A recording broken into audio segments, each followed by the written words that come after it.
All right, I want to go to verse 1 of Deuteronomy chapter 29. And look what it says there. It says, "These are the words of the covenant which the Lord commanded Moses to make with the children of Israel in the land of Moab, beside the covenant which he made with them in Horeb. And Moses called unto all Israel and said unto them, Ye have seen all that the Lord did before your eyes in the land of Egypt, unto Pharaoh and unto all the servants and unto all the land." He's like, all right, now you saw everything that happened, okay?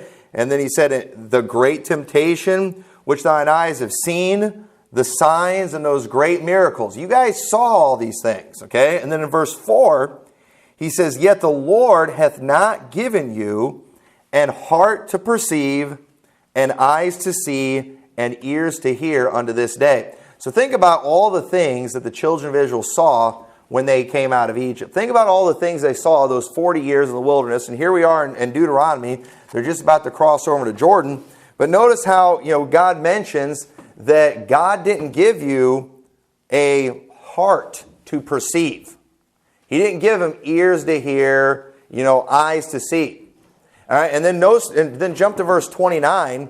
It says, "The secret things belong unto the Lord our God, but those things which are revealed belong unto us and our children forever, that we may do all the works of this law." We need things to be revealed to us, and there's many ways that God reveals things to us. And I believe here in verse 4, we see just kind of three things. How God gives us a heart to perceive, ears to hear, and eyes to see. So let's look at this first part here for a minute.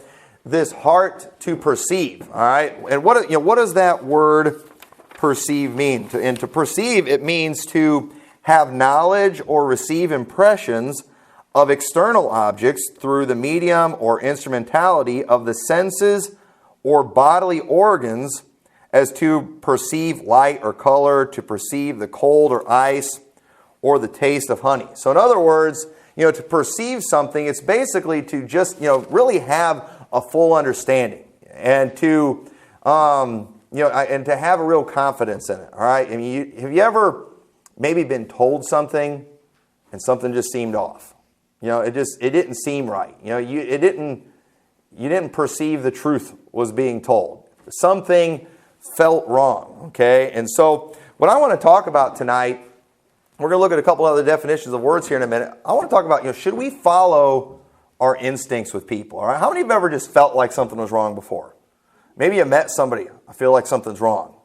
Something seems a little bit off, and part of that is perception. And, you often hear women talk about, women's intuition. All right. We've heard of that before. In intuition, it's basically looking on or a sight or view, but restricted to mental view or perception. Particularly and appropriately, the act by which the mind perceives the agreement or disagreement of two ideas or the truth of things immediately, or the moment they are presented without the intervention of other ideas or without reasoning and deduction. All right. So basically what this is saying here, that women's intuition, women often, they will just see something and they just feel like it's wrong. Okay. And guys, we have a little bit of that too, but we're more factual on things. We want the facts. Women kind of go off the emotion. And a lot of times though, that emotion is right. I had a preacher tell me one time, he said, and this is the way he put it, he said, you need to trust your creepometer. Yeah, and he mentioned, you need to listen to your wife on some of those things. They have that, intuition. He's like, that's something that God gave us, to help us to watch out for things and be careful. Okay? But at the same time, we've been talking about righteous judgment for the last several weeks, haven't we? And have you ever just gotten really creeped out by somebody? But, is it okay to hold that against them? And whether we want to admit it or not, we all do that, don't we? We all make judgments based on impressions. We often just kind of go off our instincts. In the definition of instinct, a certain power or disposition of mind by which, independent of all instruction or experience, without deliberation, without having any end in view, animals are unerringly directed to do spontaneously whatever is necessary for the preservation of the individual or the continuation of the kind. Such in the human species is the instinct of sucking exerted immediately after birth, and that of insects in depositing their eggs in situations most favorable for hatching. So we all have instincts that are just kind of natural. We all have some perception, okay? And I do believe some people don't have hardly any. We see in Deuteronomy how God gives that to us. And God can withhold that from us.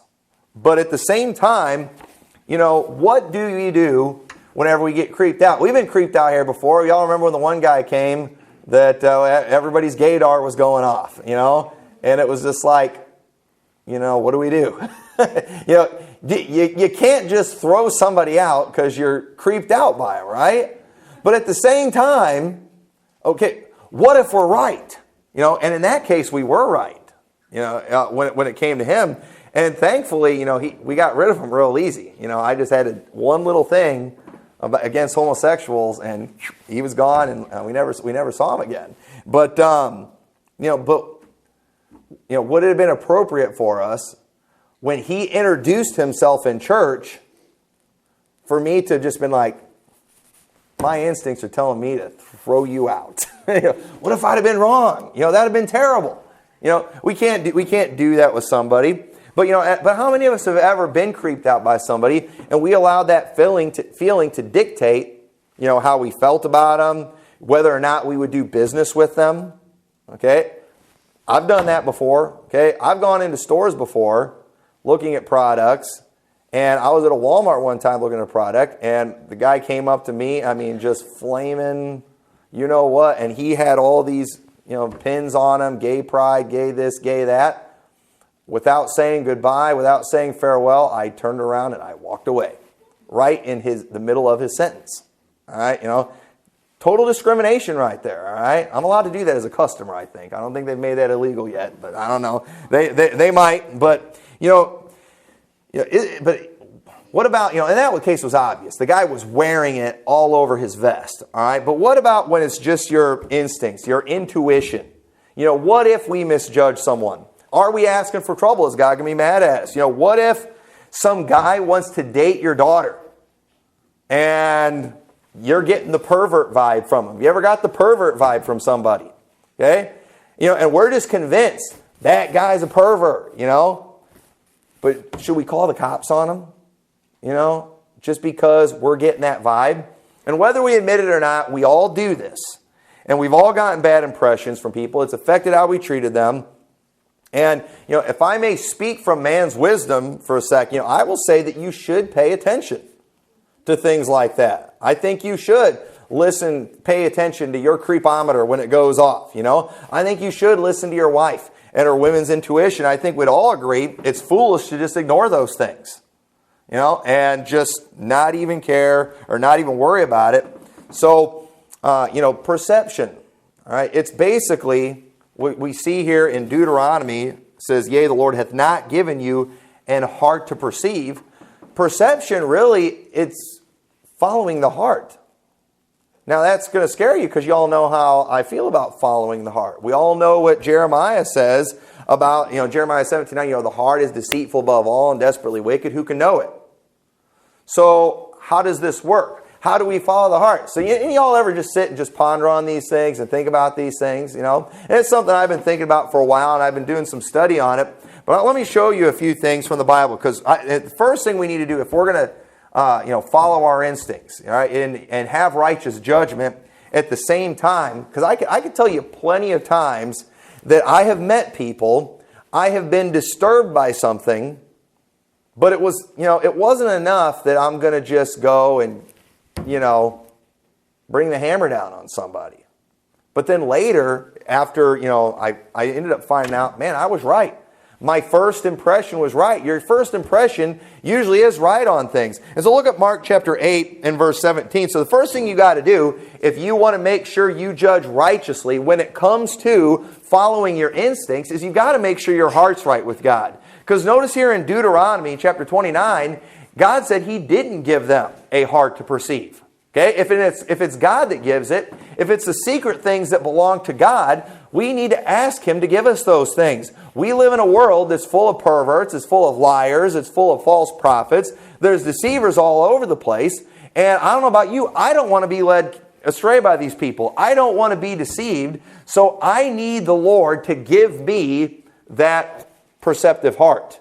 And so I need to make sure my heart is right with God. Look what it says in Mark chapter 8 and verse 17. Where did I put that scripture at? I got it in my notes here somewhere. Well, I'm just going to have to turn there. I can't find it. Mark chapter 8 and verse 17. It says, "And when Jesus knew it, He said unto them, Why reason ye, because ye have no bread? Perceive ye not, neither understand? Have ye your heart yet hardened?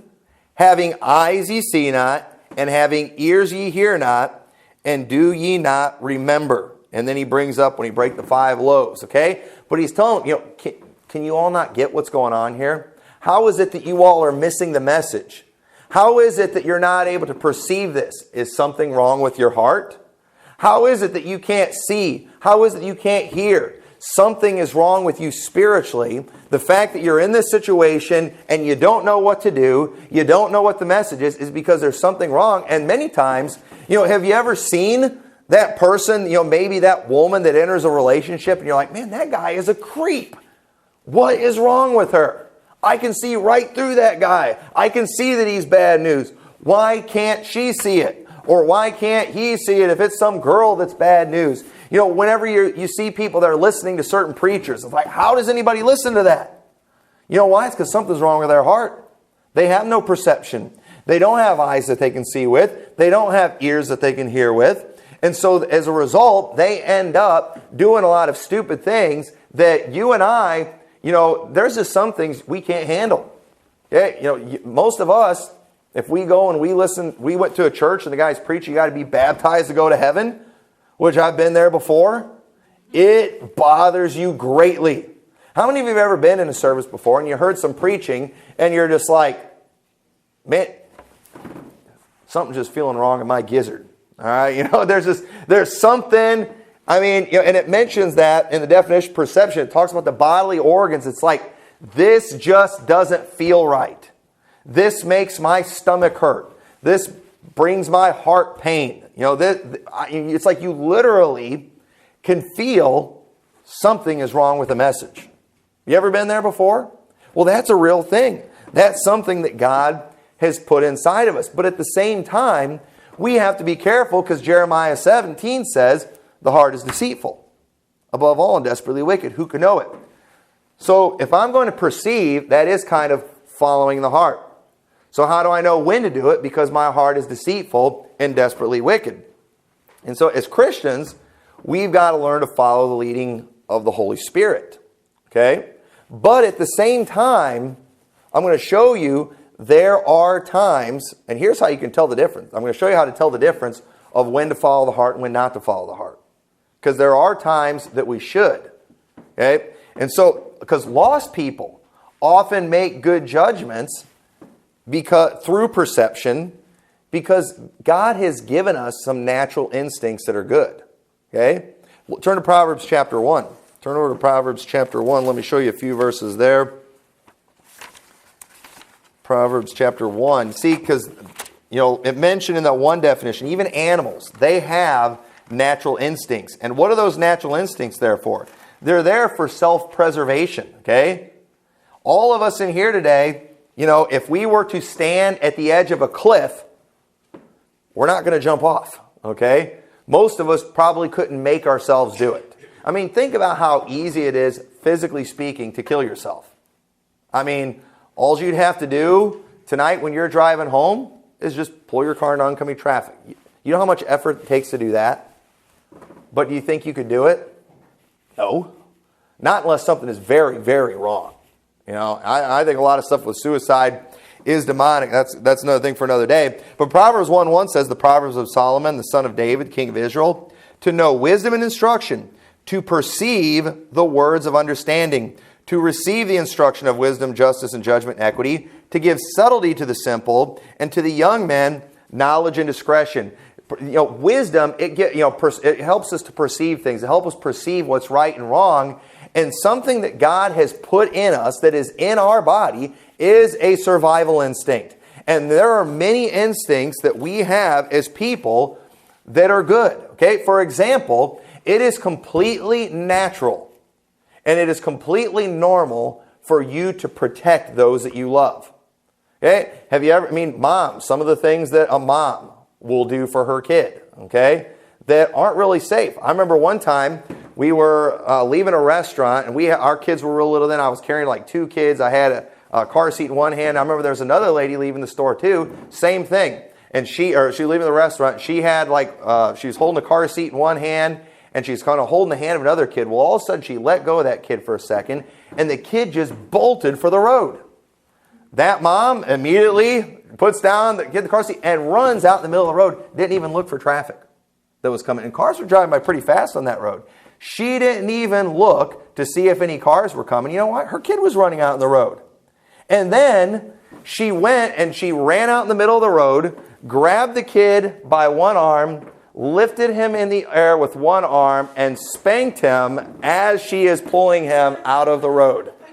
Okay? And it was great. Thankfully, no cars were coming. Okay? Now she was following her heart at that moment. Okay? Her child was running out into the street.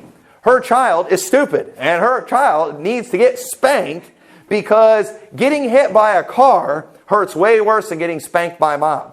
But he's too young and ignorant to know that. So she's got, it was just natural instinct kicking in. The spanking and everything.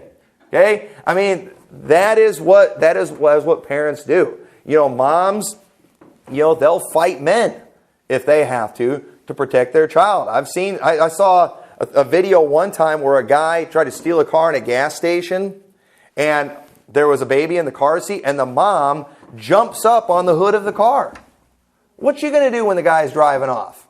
She doesn't care. Her kid's in that car and her natural instincts kicked in and she's going to protect her young, and she jumped on the hood of that car and the guy's trying to make her up. She's hanging on and won't get up, and finally the guy gets up and he runs out of the car. And I think he realized, oh man, there's a kid in here. And there's an angry mom on the hood of this car. I'm dead meat. And his natural instincts kicked in, and he did the wise thing, and he ran away. Because I'm telling you, I know men are stronger than women, but an angry mom is scary. Even in the animal kingdom, I've been scared by animals that I could take, but man, they convinced me that they could take me in the way that they acted. That is natural. God put that in us. And so there's a lot of things that we are just naturally going to, stay away from. We just have those natural instincts, and lost people have those. You don't have to be saved to have those things. We have that survival instinct. There's things that we just don't want to do because we don't want to get hurt. We don't like pain.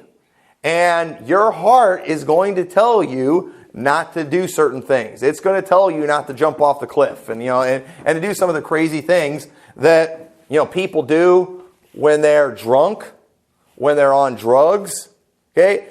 All this stuff going on too, when you hear about parents killing their kids and things like that, these people are usually on drugs. Okay? Because that is an unnatural thing to do that. And when the heart is dangerous, okay? The heart is dangerous when it comes to our base sin nature. Okay? That's what we've got to learn to tell the differences. There are many things that are good that are in our best interest to get right. For example, eating. It is a natural instinct to eat. Babies know how to eat from the time they're born. It's a natural instinct. That is what they want to do. But because we are fallen, there are things that our sin nature desires, but those are things that God has specifically told us not to do. Okay, there's lust and things that people deal with, and we need to stay away from those things. Turn over to Galatians chapter 5 and verse 16. Galatians chapter 5 and verse 16.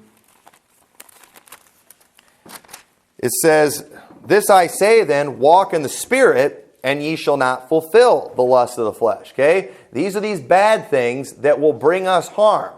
These are things that our heart tells us will bring us joy, but God has told us, no, these things won't bring us joy. Okay? These things aren't about survival instincts, stuff like that that's normal.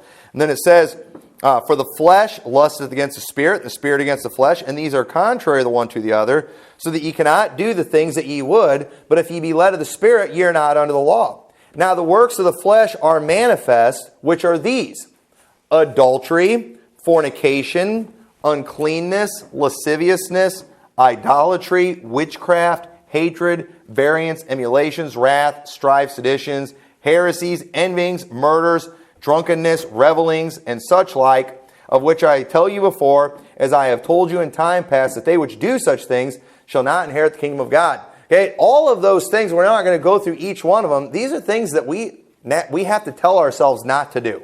We have to tell ourselves not to hate people. We have to tell ourselves not to get angry. But there's some things, I don't think these are necessarily works of the flesh, that are unnatural. When you have people doing things like cutting themselves, abusing themselves, the perversion, the homosexuality, you don't have to tell people not to do that. People know not to do that. Okay? Well, why do people do it? Drugs, demon possession, and those who've just been given over to a reprobate mind. Okay? God has taken away that good perception that they had, those good instincts that they've had, and they are living a life now of destruction and misery. Okay? So you can see, though, how we see in the Bible, it talks about, perceiving things in our heart. But at the same time, we see other times when it's telling us the heart is deceitful and desperately wicked. So how do we know when to follow our heart, when not to follow our heart? We should follow our heart when it comes to the natural instincts that God gave that are good. The survival instincts, the protecting those that you love, things like that. But at the same time, we've got to learn to avoid those works of the flesh that go against us. And so I say all this to say that, when it comes to, that those creeped out feelings we get, okay? When you get creeped out by somebody, it's because your natural instincts that are good are kicking in, okay? For example, there's been times, it's literally your bodily organs that tell you these things, all right? Have you ever smelled somebody and you knew something was wrong? All right? And even too, listen, I'm all for perfume. My wife wears perfume, but have you ever some women, it's like, when you smell their perfume, it's like they're trying to attract attention, okay? And, and women are usually better at catching this than others, but I've been around before where my wife, she's told me, watch out for that woman. All right, nobody here in the church, but my wife regularly, her instincts will kick in on somebody and she's warning me. And I'm like, what are you talking about? I know. Now what is that? Okay, her natural instincts are kicking in. And it's your natural instinct to be protective and jealous of your spouse. Okay? That's just natural. That's normal. And so she's going to notice these things, all right? And, and her senses are going to start firing off and going nuts, and her women's intuition is going to kick in. And, I've gotten those warnings many times. And that's normal, okay? Your wife is going to, her intuition's probably going to be good when it comes to that thing. You know why? Because God put it in her to want to keep you for herself. Okay? You're married. And that's normal. That's natural. And when it comes to our protecting our families, it's in our nature to be, obedient to certain things, and it's against nature to be otherwise. 2 Timothy chapter 3 and verse 3 says, it's talking about those without natural affection. Truce breakers, false accusers, incontinent, fierce, despise those that are good. It says without natural affection. Okay? The abortion that's going on, not natural, not normal. Okay? That goes against a woman's instinct. My wife, whenever she's pregnant, she's always worried about every little thing hurting the baby. I remember our first doctor when we got married, he was always like, it's not like on TV where the woman falls down and miscarries. He's like, you could fall down the steps and your baby will be fine. He used to say stuff like that. And I don't know if that's true, but he's like, you don't need to worry about all that stuff. But, women, they just can't help but naturally, all of a sudden they get real careful. And they get real They're real worried about those things. My wife didn't know it when she was pregnant with Lana, early stage, and she was riding roller coasters and she was out tubing. And later she was like, "What was I doing?" Well, she didn't know she was pregnant at the time. And after that, but it obviously didn't hurt her. Lana's fine and doing good. But all that stuff is natural, okay? And everything in our body sometimes, it tells us, stay away from certain people. They're dangerous. Watch out for that person. They'll hurt you. They'll hurt your family. And, and even as a pastor too, there's sometimes I get creeped out by people that come into church where it's just like, something don't smell right. And I don't hold certain things, I'm not necessarily going to hold these things against people, but I'm going to watch them. You've been around church as long as I have, you've been around Christian people, you start noticing things and it's just, and you start, when you can start predicting every little thing somebody's going to do that you don't know, it tells you, no, I do know that person. They've been here before, but just, it was that same spirit possessing another vessel, and we've all seen that before. And we've got to watch out for that. And it is. Some of these things literally are related to our physical senses that we have. There was one time we went out to eat with a preacher, and I didn't know him real well, and he smelled really weird. And I don't know, it kind of bothered me. I told my wife, I was like, "Do you notice how they smelled?" And there were several things that happened that night where it was just like, something's wrong. But I give people the benefit of the doubt.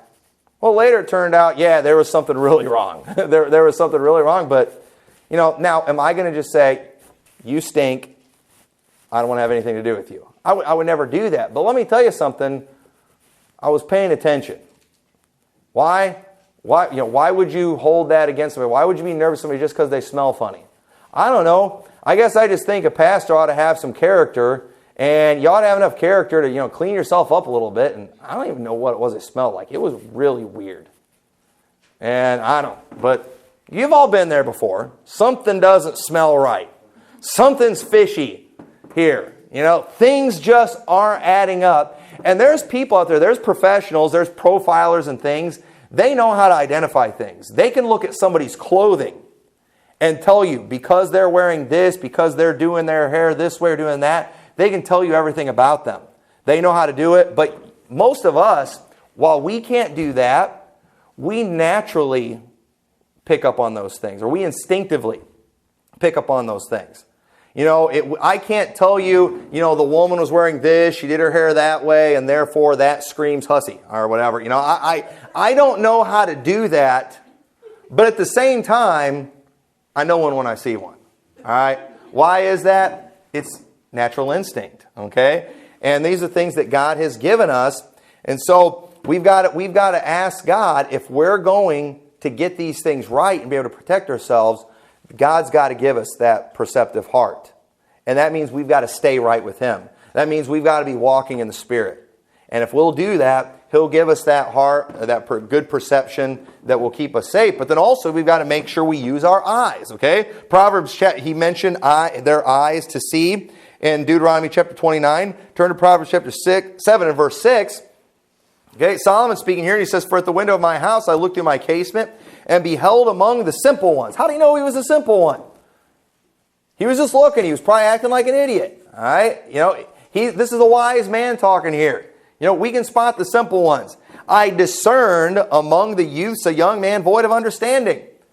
He just looked at that kid and he knew he was dumb.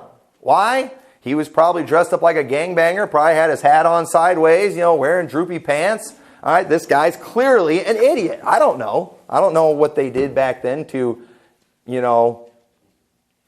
express their stupidity with their clothing. I'm sure they had something back then. But then he turns out to be right, because what's he doing? He's passing through the street of her corner and went the way to her house in the twilight, in the evening, in the black and dark night. Why is he in bed at night?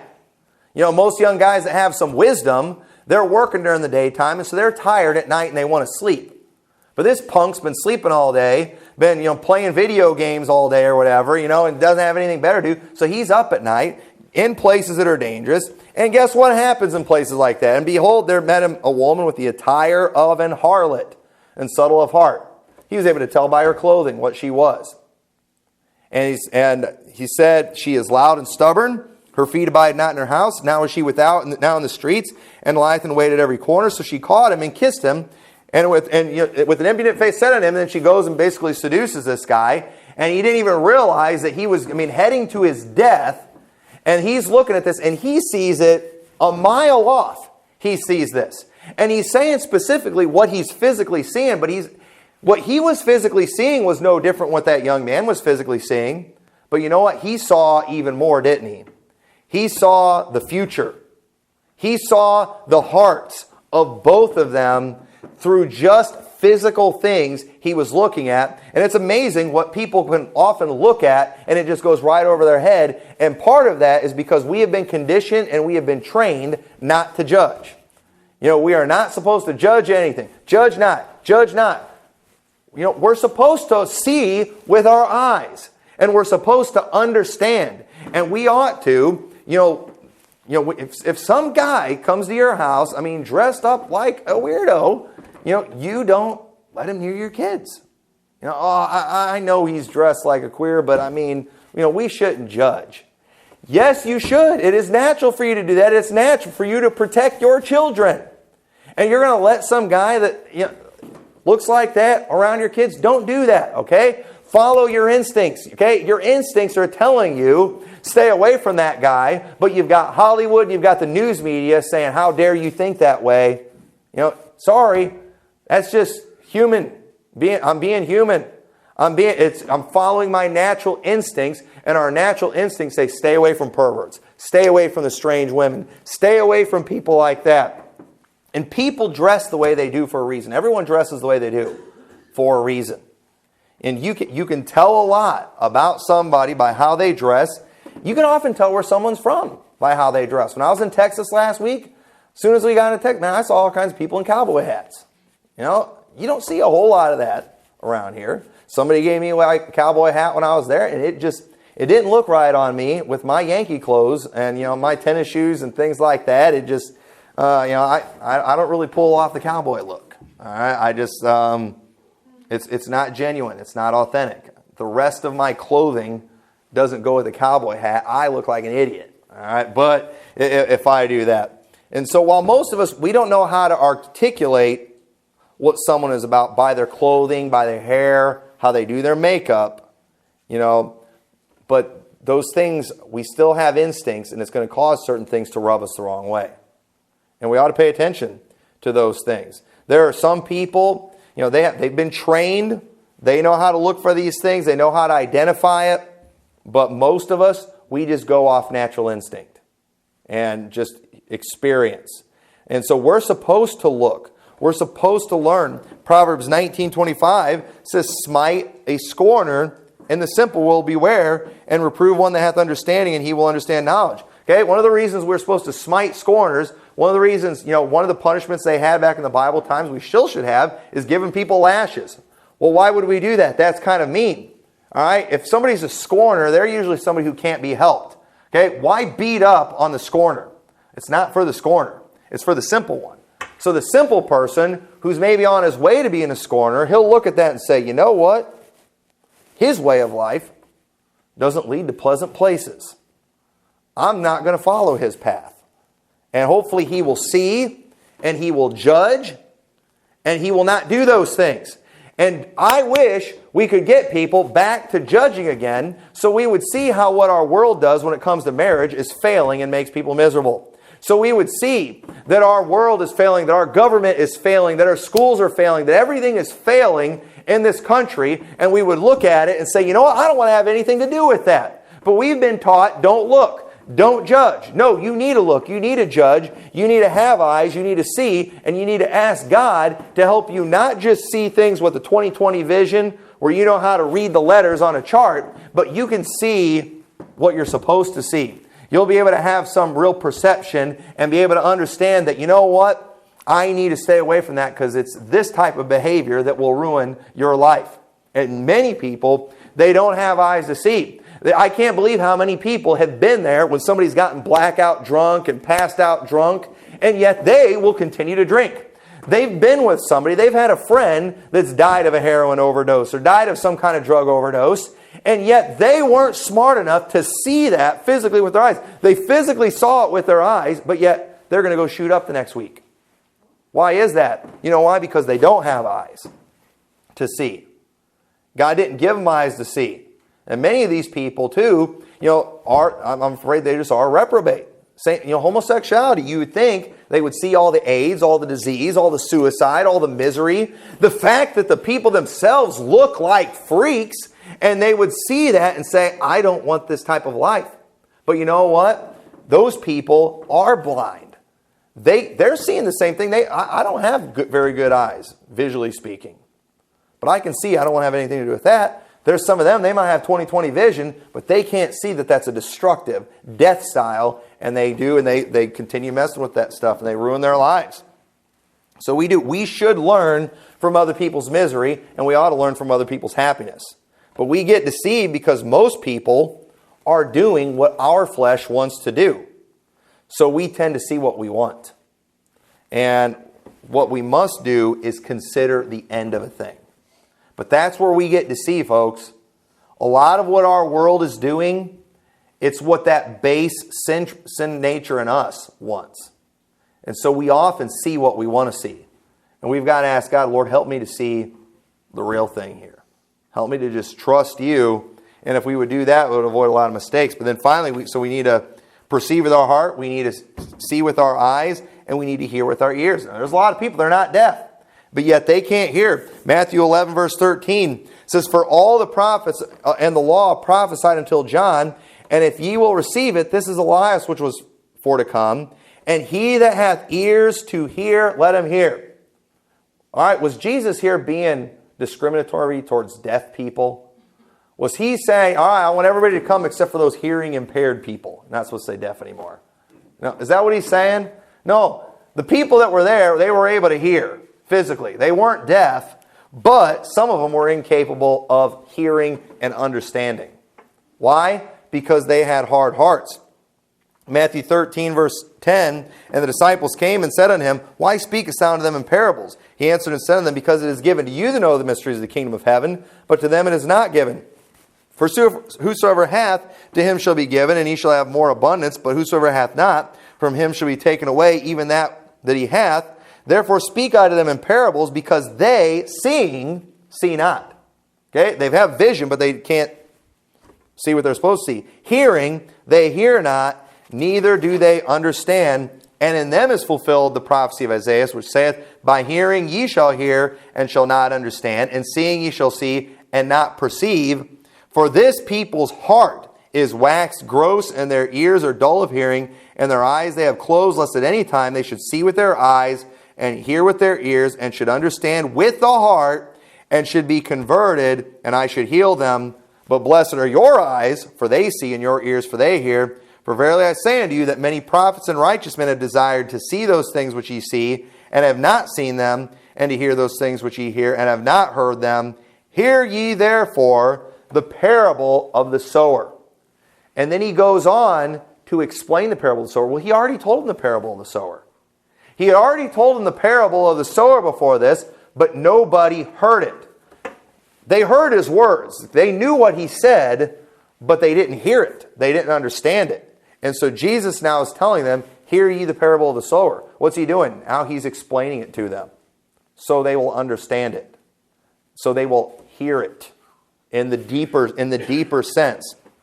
And so we need to ask God to give us ears to hear. We need to learn how to hear what people mean and not just what people say. And I'm amazed at the lack of wisdom people have when it comes to some of that. And we're so quick a lot of times to just pounce on people because they don't say the right thing exactly like they're supposed to. Well, sometimes you need to know what they mean, not what they say. Okay? And with preachers, you got to do that too. There's a lot of times preachers, we just repeat stuff, and it's like we say things that are factually wrong, but we don't, maybe we don't mean what we actually said. Okay? And there's been times before where I've said things in the wrong way, and you get called out for it. Oh, you think that? Well, yeah. Now that you mention it, that is kind of what I said, but that wasn't what I meant. And I feel like I'm pretty good at hearing a message And I've heard guys before, while they preached heresy, I don't think they believed heresy. You know what I'm saying? They said the wrong thing, but that's not what they meant. Okay? Unfortunately, they just repeated another preacher that they heard that probably was a heretic. And they made the mistake of trusting. But when you actually question these people and give them a chance to clarify, they often don't believe what they said. Okay? It's just, sometimes we have bad terminology. And I know I've been guilty of that before. But, so, Proverbs 9:13 says, a foolish woman is clamorous, she is simple, and knoweth nothing. For she sitteth at the door of her house, on a seat in the high places of the city, to call passengers who go right on their ways. Whoso is simple, let him turn in hither. As for him that wanteth understanding, she saith unto him, stolen waters are sweet, and bread eaten in secret is pleasant. But he knoweth not that the dead are there, and that her guests are in the depths of hell. Okay? And she's saying good things to him. She's saying things that sound good, but what she's really telling him is going to lead him to hell. And we've got to learn to hear that. There's a lot of preachers that know how to stand up and make things sound really good. Well, that sounds like good preaching. You'll hear a bunch of people in the audience. That's good preaching. But if you listen to what they're saying, what they're actually saying will lead people to hell. And so you got to watch out for that. You got to ask the Lord to help you with that. We need to understand there's people out there who want to do us harm. Ephesians 4:14 says that we henceforth be no more children tossed to and fro and carried about with every wind of doctrine by the sleight of men and cunning craftiness whereby they lie in wait to deceive. There's people out there that want to trick us. They want to lead us captive. They want to lead us astray, and they are tricky. And we've got to learn to not just hear what they are verbally saying, but we got to understand where they're really getting at and where they're really coming from. And so we don't get deceived. And so, 2 plus 2 always equals 4. Okay? 2 plus 2 always equals 4. But when people's stories aren't adding up, it's because something's wrong. All right? Something is off somewhere. And a lot of times, too, we just kind of naturally know when stories aren't adding up. Even if we don't know how to put everything together, we don't know how to write out the formula, we know that something's wrong. Okay, for example, if I told you 374 times 27 equals 643,202.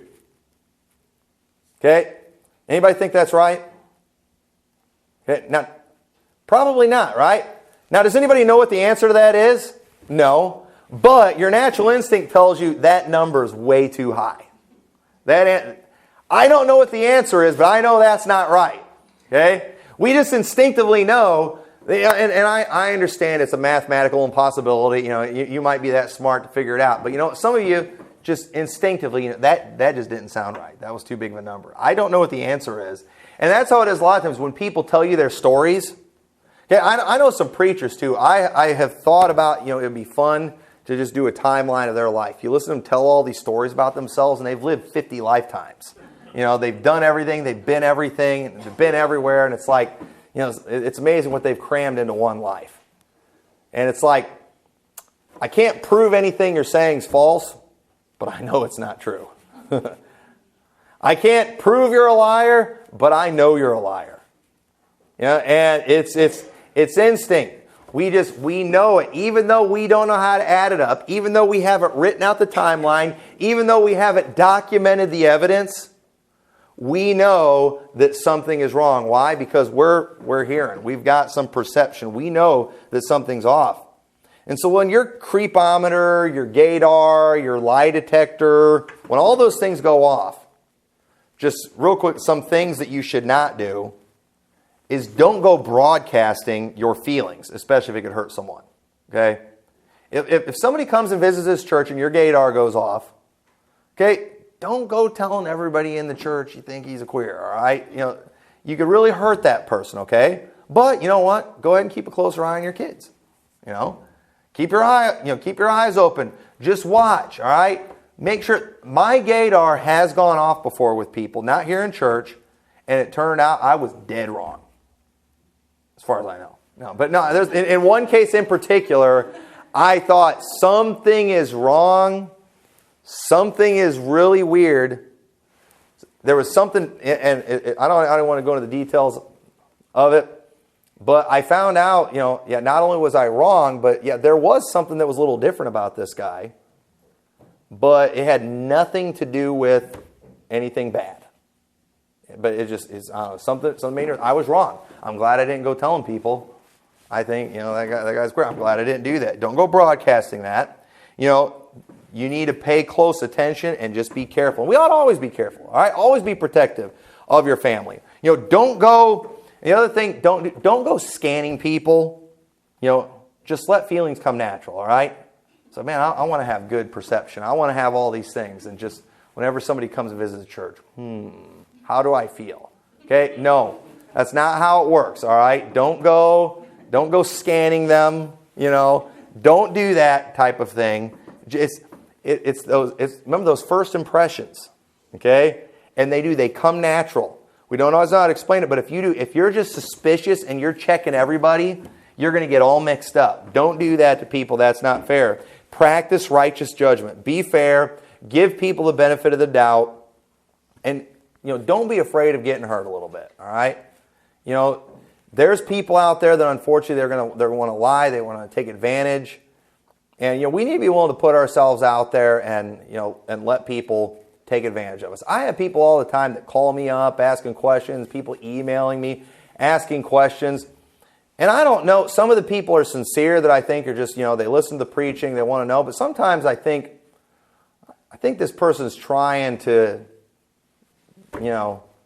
use my words against me. I don't know for sure, but I'm careful. I'm going to give people the benefit of the doubt. I'm going to be nice. And listen, if somebody comes along, and I've had preachers that have done this, that came along and tried to become friends with me and succeeded. And you know what? It is no great accomplishment to become friends with me. That is not a great accomplishment. I like people, all right? If you become a friend of mine, I'm not trying to make you feel bad, but you've not accomplished a great feat, all right? I get along with people real well. Now, if you are somebody that I just don't like, that's a pretty good accomplishment. There's not that many people I don't like. If you're somebody that I consider an enemy, that's a really good accomplishment, because I'm just not like that with most people. I'm willing to put myself out there, be vulnerable, get hurt, but don't do that. But and then finally, if you feel the need to investigate somebody, respect their privacy. Some of these goofballs I know, they're calling people up, from people's past and just doing background checks. You're an idiot, all right? You don't need to do that. I know pastors that have done that. There's some pastor, and instead of calling that guy, they're calling up preachers from his past. You're a moron. Give the guy a chance. Well, what if he's got something wrong in his past? Well, let it surface naturally. The guy just wants to be your friend. Be nice to him. Give him a chance. And, I got a bad feeling. I had a preacher tell me one time, he was warning me about, he's like, I don't know what it is, but just something I just feel like there's something wrong. And I said, do you really want me to hold him accountable for your feelings that are just based on no facts? How is that fair? If you want to be creeped out by him, if you don't want to have anything to do with him, fine, but don't make me do that too. That is not righteous judgment right there. That's just foolishness. And so we need to practice these things and understand. I do think when it comes to following our instincts that we ought to do it. God put it there for a reason, but we've got to make sure that we're right with God. If we're not right with God, a lot of times God won't give us those instincts, and we will end up in all kinds of trouble. And we'll end up in destruction. And so I hope that was a help to you this evening. So with that, let's pray. Dear Lord, thank you so much for all your blessings. I pray you'll help us to just follow these things in your word. I pray you'll help us to just protect ourselves, Lord, and that you'll help us have wisdom and give us the heart and the eyes and the ears that we need, Lord, to protect ourselves. In your name we pray. Amen. Well, let's